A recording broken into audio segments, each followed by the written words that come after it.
भाई आ गए, धरती पुत्र आ गए, छा गए भाई छा गए, धरती पुत्र छा गए, आ गए भाई आ गए, धरती पुत्र आ गए, छा गए भाई छा गए, धरती पुत्र छा गए।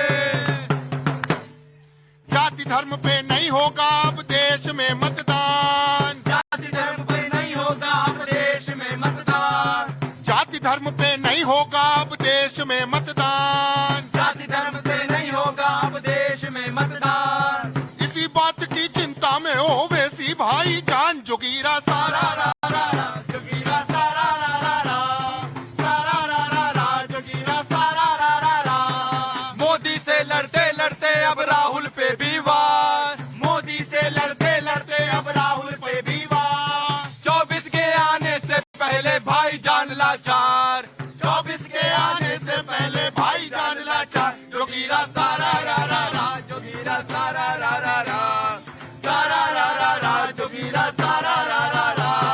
लुटिया अपनी डुबा चुके हैं जहाँ भी ठोकी तार, लुटिया अपनी डुबा चुके हैं जहाँ भी ठोकी तार, अस्तित्व बचाने के खातिर फैलाते माया जाल, अस्तित्व बचाने के खातिर फैलाते माया जाल, जोगीरा सारा रा रा रा, जोगीरा सारा रा रा रा, सारा रा रा रा, जोगीरा सारा रा रा रा। बहुत बहुत स्वागत है आप सभी का एक बार फिर से। आप धरती पुत्र देख रहे हैं, आपके साथ मैं हूं विद्यानाथ झा। लेकिन धरती पुत्र और पुत्री कौन है? आप हैं और यहाँ पर मौजूद तमाम लोग हैं, क्योंकि ये शो आपका ही है। तो अपने लिए ही भैया जोरदार ताली बजाइए, क्योंकि मैं अकेले बजाऊंगा तो आवाज नहीं आएगी, सब साथ में बजाएंगे तो आवाज आएगी। और बहुत खास मेहमान हैं आज हमारे साथ। देखिए एक बार जरा दिखाइए तमाम खास मेहमानों को। हमारे साथ खास मेहमान है और बात जो हम कर रहे हैं वो ओवैसी जी को लेकर कर रहे हैं। ओवैसी भाईजान जिनका कार्ड फेल हो गया है, मुस्लिम कार्ड, कई राज्यों में। अब 2024 का चुनाव आने वाला है तो तैयारी भी शुरू हो गई है। भाई सब कर रहे हैं तैयारी, तो अपना ओवैसी जी भी तैयारी कर रहे हैं। ओवैसी जी भी लगे हुए हैं, देख रहे हैं कि भाई साहब क्या कर सकते हैं, नहीं कर सकते हैं। और उन्होंने अभी देखिए जो चुनाव होने वाला है कर्नाटक में, वहां पर 60 ऐसी सीटें हैं जहां पर मुस्लिम बहुल सीटें हैं, लेकिन 30 सीट पर वो चुनाव लड़ेंगे तो पता चलेगा। लेकिन इस बीच मोदी को छोड़कर राहुल गांधी पर भी वो अटैक करने लगे हैं। अब ये बड़ी बात हो गई, पहले तो सिर्फ मोदी जी को अटैक करते थे, अब अटैक करने लग गए हैं राहुल जी को भी। तो घबरा रहे हैं, परेशान हो रहे हैं क्या ओवैसी भाईजान? देखिए, मैं सबसे पहले कहना चाहता हूँ जय सिया राम। जय सिया राम। हाँ, दूसरी चीज, भारतीय जनता पार्टी की सरकार देश के अंदर अमन शांति चाहती है, भाईचारा चाहती है, प्रेम चाहती है, मोहब्बत चाहती है। हाँ। कांग्रेस देश को तोड़ने का काम कर रही है, देश के मुसलमान को गुमराह किया। और दूसरी चीज, ओवैसी मुसलमान का नेता नहीं है। ओवैसी साहब ने क्या दिया है मुसलमान को? नौकरी दी, घर दिया, जल दिया, पानी दिया, लाइट दिया, क्या दिया है? गरीब कांग्रेस के समय में बड़ी गरीबी हालात के साथ परिस्थितियों का सामना किया है। जब से भारतीय जनता पार्टी की सरकार आई, नरेंद्र मोदी जी आए, इस देश का मुसलमान खुशहाल है। 2024 में हम दिखा देंगे। ठीक है, क्या नाम है आपका? मैं विनय कुमार सिंह, विनय जी कहाँ के रहने वाले? आजमगढ़। आजमगढ़ के रहने वाले हैं। जरा जोरदार ताली बजाइए आजमगढ़ के धरती पुत्र के लिए। क्या कहना है? बस इतना ही कहना है कि भारत की मिट्टी पर जो भी बेटा पैदा हुआ है वो पहले भारत का बेटा है, पहले वो भारत की बेटी है, उसके बाद उसका जाति, धर्म, क्षेत्र, संप्रदाय, भाषा आती है। इसलिए हमारा लक्ष्य होना चाहिए हर भारत का बेटा बेटी पूरे विश्व में सम्मानित हो, पूरे विश्व में उसका सम्मान ऐसे सूरज की तरह चमके कि पूरी दुनिया। लेकिन मोदी जी ने पहले ही कह दिया भाई साहब कि अब ये जो ठेकेदारी है ना धर्मों की, जात पात की, ये सब खत्म कर देंगे। और इसीलिए कहा जा रहा है कि 2024 का जो चुनाव होगा वो जात पात धर्म को लेकर नहीं होगा। नहीं होंगे चुनाव तो कैसे होंगे? विकास, राष्ट्रवाद और सांस्कृतिक धर्म उस पे होएगा, इस पर होगा। तो क्या भाईजान का जो कार्ड है वो फेल हो जाएगा? भाईजान कार्ड बिल्कुल फेल होएगा। जो विकास करेगा सबको। मानसी क्या कहेंगी? मैं इस पे कुछ नहीं कहना चाहूंगी। कुछ नहीं कहना चाहती हैं। देश में धर्म की राजनीति होती है, धर्म पर लोग कह रहे हैं कि हमारी ठेकेदारी। अब ओवैसी जी तो कहते हैं कि मुसलमानों के नेता वही हैं। यहाँ तो जाति की भी ठेकेदारी होती है। यहाँ तो जाति की भी ठेकेदारी, यहाँ तो जाति की भी ठेकेदारी होती है, तो धर्म की तो हो ही रही है। 1947 से हो रही है। हाँ, मोदी जी जो है ये देश की सबसे बड़ी ताकत है जो हवाई जहाज पे उड़ने वाले राहुल गांधी को जमीन पर लाकर खड़ा कर दिए और चलने पर मजबूर कर दिए। तो ओवैसी जी किस खेत के मूली हैं कि जो है यहाँ कभी कहीं पूरे भारत देश में अपना जो है वर्तमान की कुछ कर पाएंगे? कभी कुछ नहीं कर पाएंगे ओवैसी जी। ये जीरो हैं और जीरो रहेंगे, जिंदगी भर 7 जन्म ले ले, कभी भारत में कोई उनको प्रस्थान नहीं मिलने वाला, उनको कोई स्थान नहीं मिलने वाला है। हाँ जी, देखिए ओबीसी की जो राजनीति है वो एक धर्म विशेष के लिए होती है और वो समझते हैं कि इसका ठेकेदार मैं ही हूँ, पर जो दूसरे पार्टियां हैं वो उनसे उनकी वोटें खींच लेती हैं, पर उनको फिर उनका अपना अस्तित्व उन्हें खत्म होता हुआ दिखाई दे रहा है। तो इसलिए वो एक धर्म विशेष पे ही चलते रहते हैं, एक धर्म विशेष पर चलते रहते हैं। आइए देखिए, इधर मुझे भाईजान दिखाई दे रहे। भाईजान जरा आगे आओ, क्या नाम है आपका? मोहम्मद मुस्तफा। मुस्तफा साहब, ये बताइए, ओवैसी जी की दुकान बंद होने वाली है। मुफ्ती शमूम कासमी साहब हैं, बहुत बहुत स्वागत है। माफ कीजिएगा कासमी साहब, मेरा गला थोड़ा सा खराब है आज। तो ये जो यहाँ के धरती पुत्र और पुत्रियां हैं ना, आज शो आप ही लोगों को चलाना है भैया। मैं तो आज कम ही बोलूंगा। हाँ, इसको बोलना है। हाँ, क्या बोलना है? देखिए, भारत देश एक लोकतांत्रिक देश है, जमहूरी देश है। इसके अंदर चाहे वो भाजपा हो या फिर ओवैसी जी हो, अगर धर्म या जात की राजनीति करते हैं तो वो देश और संविधान के खिलाफ है। और मैं जहां तक समझता हूं, चाहे वो भाजपा हो चाहे AIMIM हो, दोनों एक सिक्के के दो पहलू हैं। दोनों एक हिंदुत्व की राजनीति करते हैं तो एक मुसलमान की राजनीति, और दोनों देश के लिए हानिकारक है, नुकसानदेह, क्योंकि देश एकता, अखंडता और भाईचारा, सद्भावना में विश्वास रखता है। और देश तभी आगे बढ़ेगा जब हम सब मिलजुल कर रहेंगे। देश से बेरोजगारी दूर होगी, देश के युवा को रोजगार मिलेगा, देश का शिक्षा चिकित्सा में देश आगे बढ़ेगा। हाँ, 70 साल से यही राजनीति हो रही है भाई साहब, कि रोजगार चाहिए, सड़क चाहिए, पानी चाहिए, बिजली चाहिए। मेरी तो अभी तक मैंने कभी सुना ही नहीं कि कोई इलेक्शन ऐसा हुआ हो जिसमें ये मुद्दे नहीं रहे हो, और अभी भी ये मुद्दा है। आप समझ लीजिए कि बात कहां से कहां तक जा रही है। और जनता, तो ये आप लोग को लग रहा है कि ओवैसी जी भी कर रहे हैं ऐसा? आप लोग उनके साथ हैं कि नहीं है? देखिए, सबसे पहली बात यह कि हम अपने देश के साथ हैं, हम अपने संविधान के। जय बात! देश और संविधान के साथ होना बहुत जरूरी है, और देश और संविधान के साथ तो बिलाल भाई आप भी हैं, लेकिन ओवैसी भाई के साथ हैं कि नहीं है?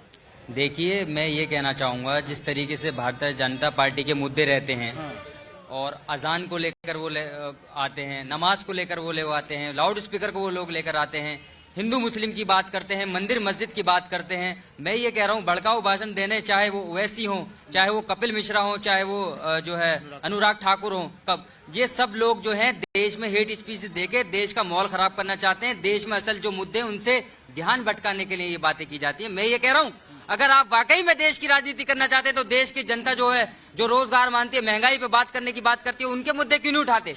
बार बार यही मुद्दे आते हैं और इसी मुद्दों पे उलझाकर जो असल बात होनी चाहिए, विकास होना चाहिए देश का, वो नहीं कर पाते ये लोग। ठीक है, मोदी जी का साफ सुथरा फंडा है, सबका साथ, सबका विकास, सबका विश्वास, सबका यकीन, और देश का मुसलमान ना उससे तकलीफ में था और ना है। मोदी जी का बिल्कुल साफ और वाज़ेह रास्ता है कि हर इंसान, वो हिंदू हो, मुसलमान हो, एक अच्छा भारतीय हो और वो भारत का बेटा हो, भारत के लिए की ठोकरें खाते घूम रहे हैं कि कुछ मुसलमानों के पल्ले से कुछ वोट आ जाए तो शायद उनकी राजनीति चलती रहे।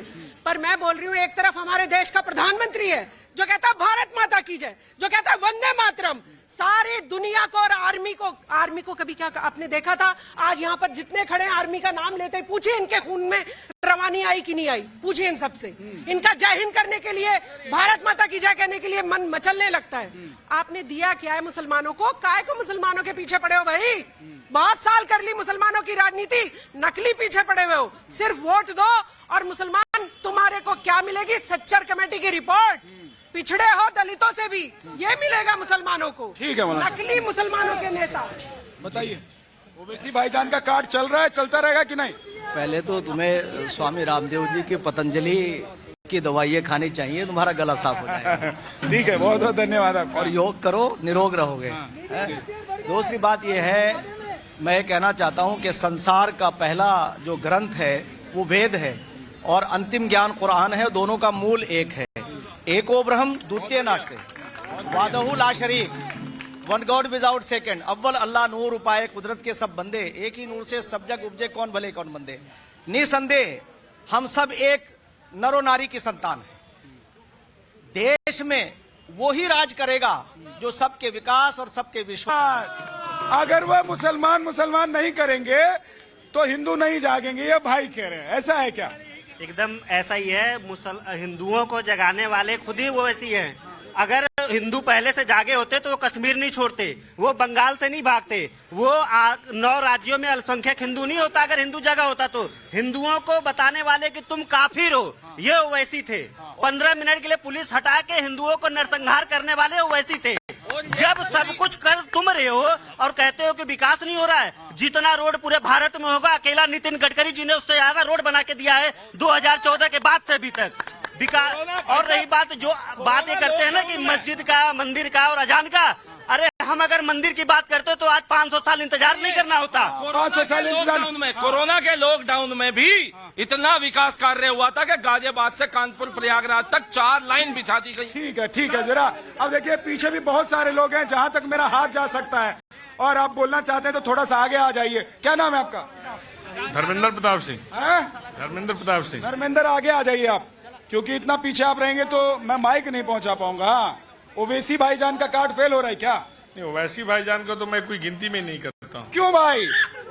उनकी कोई काउंटिंग ही नहीं है। और जो लोग सरकार के बारे में पूछते हैं ना, उनसे ये पूछिएगा कि क्या बेरोजगारी और समस्या आज पैदा हुआ है क्या?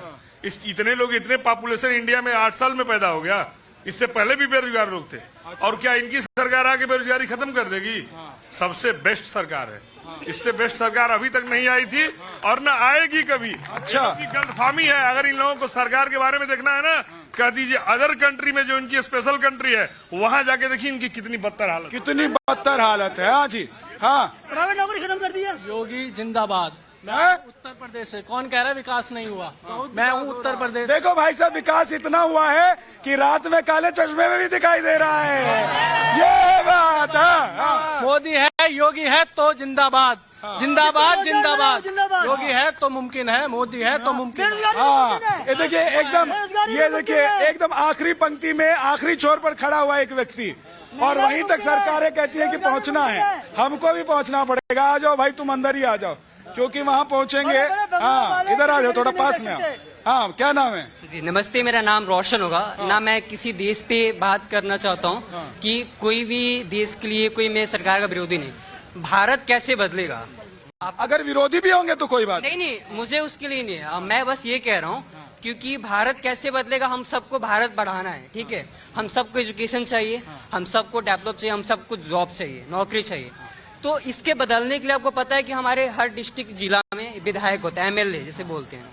तो एक अगर विधायक करेगा अपना सबसे 100%, अगर 90% भी करता है ना वो अपना काम, तो जिला बदलेगा। हर जिला बदलेगा तो स्टेट बदलेगा, स्टेट बदलेगा तो फिर सारा स्टेट बदलेगा, फिर भारत बदलेगा, फिर भारत बढ़ेगा। ये मुखिया जी से पकड़ना पड़ेगा भाई साहब, मुखिया जी का कॉलर पकड़ना पड़ेगा कि भाई साहब शुरुआत यहीं से होती है। हाँ, 1 सेकंड में आता हूँ। बंधु अब आ जाइए अपनी जगह पर, नहीं तो बाकी लोगों की बातें रह जाएंगी। रंगरेज साहब उंगली उठा रहे थे, उंगली तो आप लोगों की तरफ उठ रही है भाई साहब। देखिए, उंगली उठाने का उनका अधिकार है, वो कह सकते हैं, मगर जो हम कह रहे हैं वो भी बात है। कैसे गाय के नाम पर, कैसे अवैध निर्माण के नाम पर मुसलमानों के मकान तोड़े गए, मुसलमानों पर लिंचिंग की गई, तो ये मुद्दे भी हैं देश में। और जो मुसलमान है वो ये चाहता है कि किसी तरीके से उन्हें मूल धारा में डाला जाए। मगर भाजपा आज क्या कर रही है? एक भी बीजेपी में सांसद मुसलमान नहीं है, एक राज्यसभा में मुसलमान नहीं है, एक यूपी में एक विधायक उनके पास नहीं है। ऐसे कैसे सबका साथ, सबका विकास और सबका विश्वास कैसे जीत पाएगी भाजपा? तो सबका साथ, सबका विकास नहीं हो रहा। देखिए क्या है, भारतीय जनता पार्टी का मुझे तो, मैं प्रवक्ता नहीं हूँ, लेकिन मैं मोदी जी के बारे में जरूर कहूंगा। मोदी जी इस बात पर विश्वास ही नहीं। अंधभक्त तो नहीं है आप? नहीं, मैं अंधभक्त भी नहीं हूँ भाई। अभी मोदी जी के बारे में बोलेंगे, लोग कहने लगे, आपके पैनल में खड़े लोग कहने लगेंगे कि अंधभक्त हैं। अरे भाई सुन लीजिए ना, मोदी जी इस बात में विश्वास ही नहीं करते कौन हिंदू है कौन मुसलमान है। मैं कह रहा हूँ ना, भारत की तरक्की हो, देश की तरक्की हो, हर भारतीय की तरक्की हो। अब ये बात कर रहे हैं राज्यसभा की, गुलाम अली खटाना जम्मू कश्मीर से, वो जम्मू का गुजर जिसके पास मकान नहीं है, ट्राइबल है यार, जिसके पास आधार कार्ड भी इस सरकार में आया है, वो राज्यसभा पहुंच गया। इससे ज्यादा तरक्की और क्या करेंगे?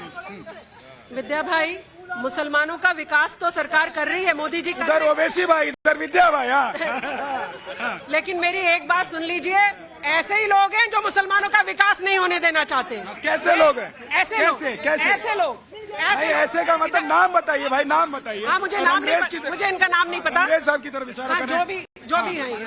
मैं बोल रही हूँ कि मुसलमान तो चाहता है देश की मुख्य धारा से जुड़े, मुसलमान तो चाहता है नरेंद्र मोदी जिंदाबाद चिल्लाएं, लेकिन ये चाहते हैं कि नरेंद्र मोदी जी की चिढ़ की वजह से, उनकी जलन की वजह से, वो भारत को जो एक अलग राह पर लेकर जा रहे हैं, उस वजह से ये मुसलमानों को भी पिछड़ा का पिछड़ा ही रखना चाहते हैं। इनको मुसलमानों से कोई वो नहीं है हमदर्दी। कभी आप सोच रहे हो ये मुसलमानों के हमदर्द है? ये बिलाल खान हमदर्द नहीं है। 2024 में सरकार में मुसलमानों की सबसे बड़ी हिस्सेदारी होगी और मोदी जी मुसलमानों के वोट से प्रधानमंत्री। ये तो गजब बात है यार। मोदी जी ने जो काम किया, 9 साल से उन्होंने हुकूमत की, 400 का सिलेंडर 1400 में हो गया। एक बार युवा को मौका दो, पता चलेगा कि क्या देश बदलेगा। तो युवा किसको, अखिलेश यादव को, राहुल गांधी को, या फिर ओवैसी को? अरे जिसने भारत जोड़ा है उसको मौका दो। जिसने भारत जोड़ा है, राहुल गांधी के लिए बोल रहे हैं। हाँ जी भाई, इतना फ्री मत चलो। हाँ जी, बताइए। कह रहे हैं कि जिसने भारत जोड़ा है उसको मौका दो। देखिए, मैं आपको बताऊं, मैंने पहले भी कहा कि देश पहले भी था, 2014 से पहले भी था और आज भी है।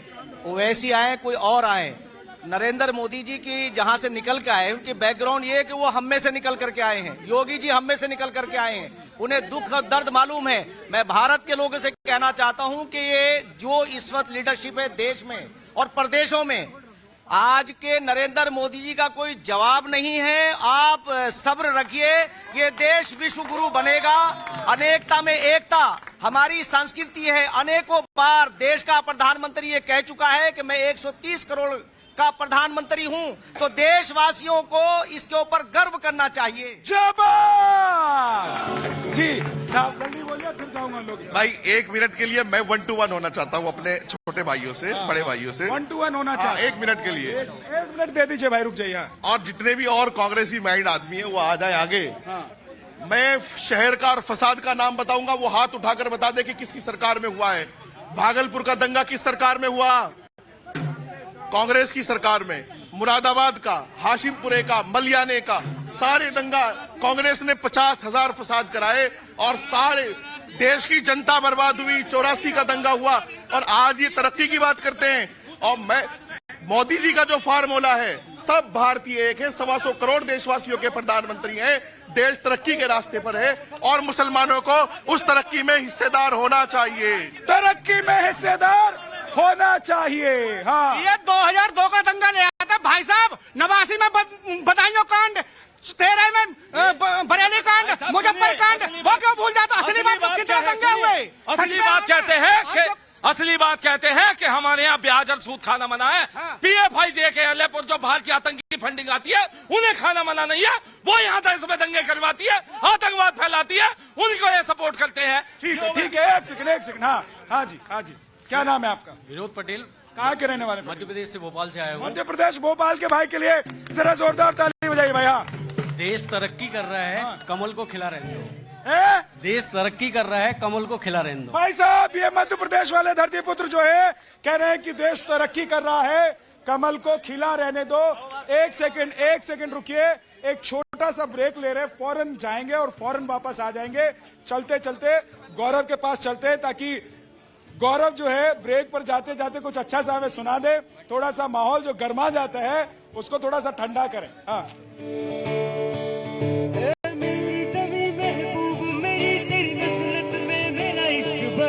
पीका न पड़े कभी रंग तेरा, जिसको से निकल के खून कहे। ओ मतनावे में मतनावे, तेरा मेरा प्यार निराला था। कुर्बान हुआ तेरी अजमत पे मैं, कितना नसीबों वाला था। क्या फिक्र तुझे क्यों आंख से दरिया बहता है? तू कहती थी तेरा चांद में, और चांद हमेशा रहता है।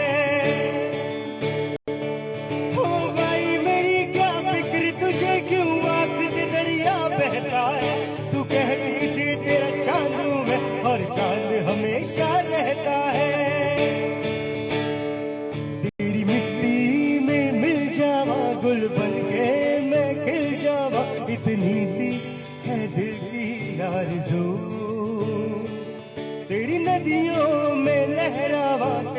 खेतों में बह जावा, इतनी सी है दिल की आरज़ू।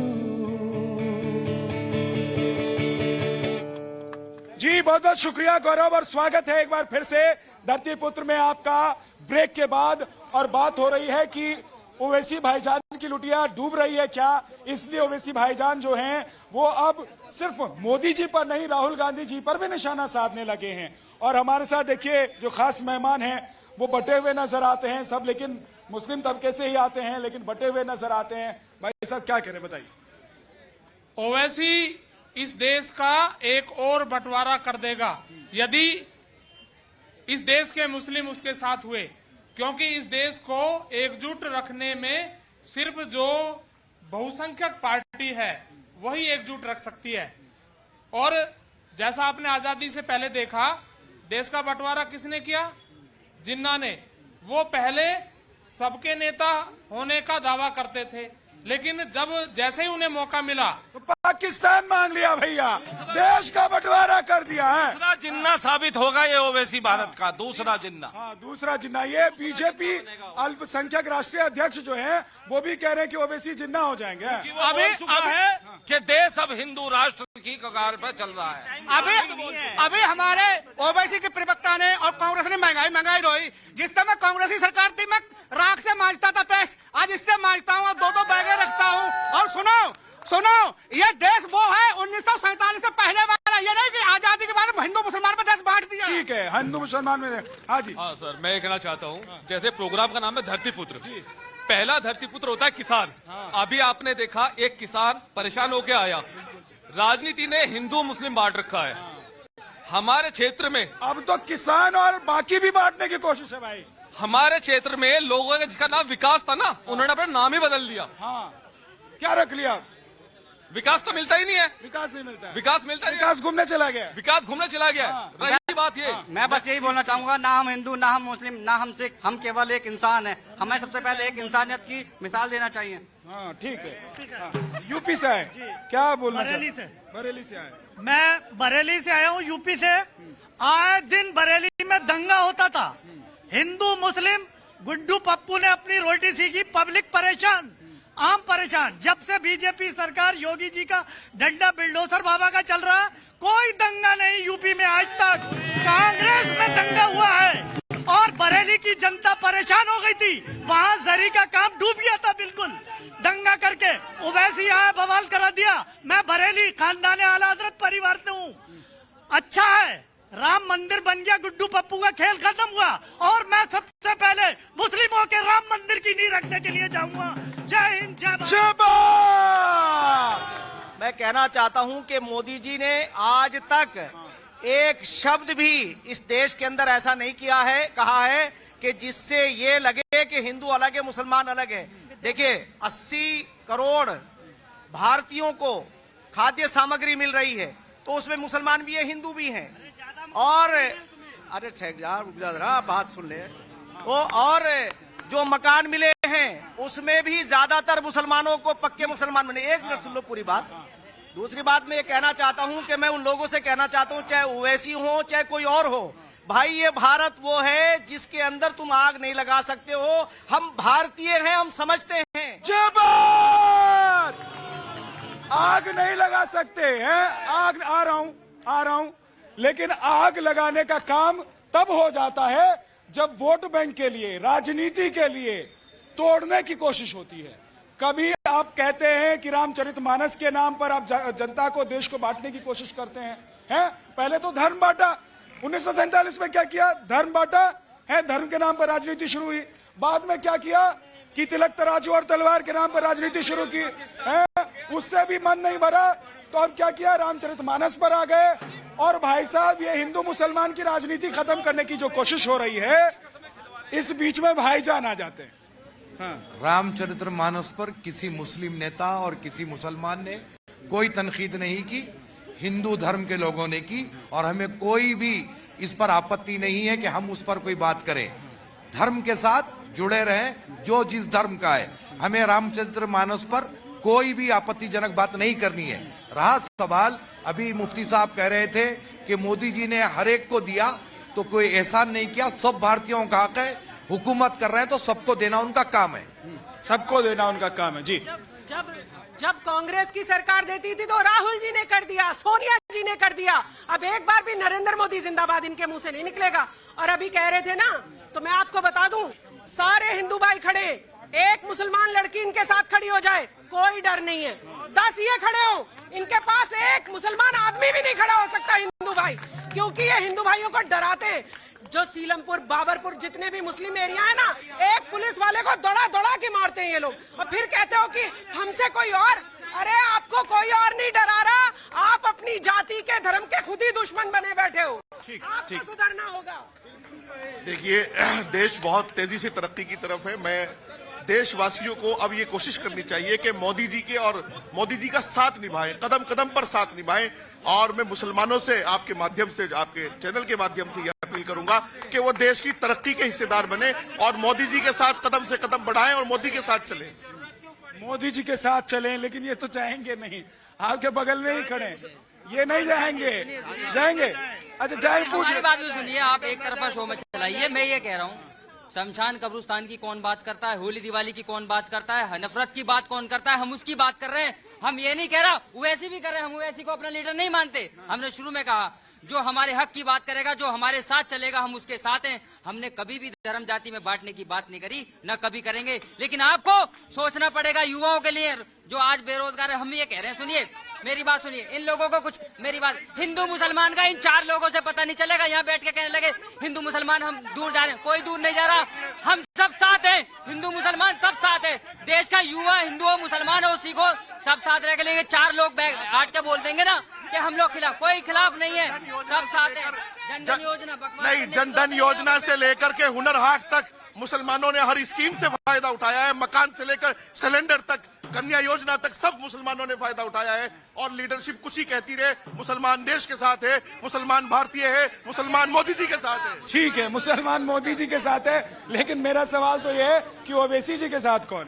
देखिए, ओवैसी के साथ ये जनता जनार्दन होती है और जनता फैसला करती है चुनाव में कि मैं किसको वोट दूंगा। मगर मैं एक बात कह रहा था जहाँ साहब, जो 80-20 की बात करते हैं, शमशान कब्रिस्तान की बात करते हैं, कपड़ों से पहचानने की बात करते हैं, खास तौर से एक कम्युनिटी को टारगेट किया जा रहा है इस देश में।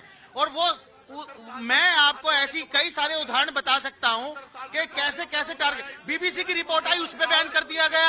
आज हिंडनबर्ग की बात कर रहे हैं तो उन्हें दर्द हो रहा है। ठीक है, 1-2 लोग जरा पीछे से आगे की तरफ आना चाहते हैं। जी बताएं, क्या नाम है आपका? विपिन नामदेव, इंदौर से आए हैं, मध्य प्रदेश से आए हैं। बहुत बहुत स्वागत है। और इंदौर वाले धरती पुत्र वाले भाई के लिए जरा जोरदार ताली बजाइए। ये ओवैसी भाईजान के साथ कह रहे हैं कि कुछ मुस्लिम हैं जो कह रहे हैं कि नहीं है, कुछ कह रहे हैं भाई उनके साथ हो ना हो, लेकिन हम बीजेपी के साथ नहीं है। सर, ओवैसी के बारे में जो भी बात की जा रही है, ओवैसी मुसलमानों का नेता है, सब मानते हैं। हमारे यहाँ पे क्या होता है, हिंदू लोग अगर यदि कुछ भी बोले तो गलत है, उनके खिलाफ। बस मैं इतना कहना चाहूंगा। आप बाकी सब समझदार हैं, अपने बाकी सब समझदार हैं। हाँ जी, अपने गले में ही लटका के घूम रहे हैं इंटरनेट, ये हैं बहुत बढ़िया। एक उधर इंटरनेट वाले बाबा है ना, इधर आप हैं जो इंटरनेट लेके घूम रहे हैं। सब 1000 साल से हमारे विदेशी आक्रमणकारियों ने मंदिर तोड़े, नफरत फैलाई, धर्म के नाम पर हमें बांटा और काटा। आज तक किसी ने ये नहीं सोचा कि ये देखा नहीं, और ना मीडिया टीवी ने कभी बताया इसका कारण क्या है। मेरा नाम सुरजीत यादव है, मैंने कुरान पढ़ी है, बता देता हूँ अभी ये सारे मौलवी सामने। मैंने तफसीर अल कुरान पढ़ी है, अल जलालियान की पढ़ी है, इब्न कसीर की पढ़ी है, मैंने फिक पढ़ा है, मैंने हदीसें पढ़ी हैं, सही अल मुस्लिम पढ़ी है, सही अल बुखारी पढ़ी है, मैंने सब पढ़ा है, सीरत रसूलुल्लाह पढ़ी है। कुरान में क्या लिखा है आज तक क्यों छुपाया जाता है, क्यों साफ नहीं बोला जाता? कुरान में क्या लिखा है? कुरान में डिबेट क्यों नहीं होती? आप कुरान देखिए, पढ़िए, सीरत रसूलुल्लाह पढ़िए, फिक्र पढ़िए, हदीसें पढ़िए। ठीक है, लेकिन इतने तर्जुमे हैं। और एक सेकंड रुकिए। अब उसको अब इतनी तरीके से अपने अपने तरीकों से उसको लिखा पढ़ा गया है कि उसको भाई कोई विद्वान व्यक्ति ही बता सकता है। इसलिए मैं तो कुरान के ऊपर कुछ नहीं बोलूंगा। और बहुत बहुत शुक्रिया करूंगा आप सभी मेहमानों का हमारे साथ आने के लिए। आप लोगों का भी बहुत बहुत शुक्रिया हमारे साथ जुड़ने के लिए। सर, आज का कार्यक्रम यहीं तक। कल फिर आप लोगों से मुलाकात होगी। आज जिनके पास नहीं आ पाया हूं, कल आने की कोशिश करूंगा। चलते चलते गौरव और जोगिरा जत्था के पास।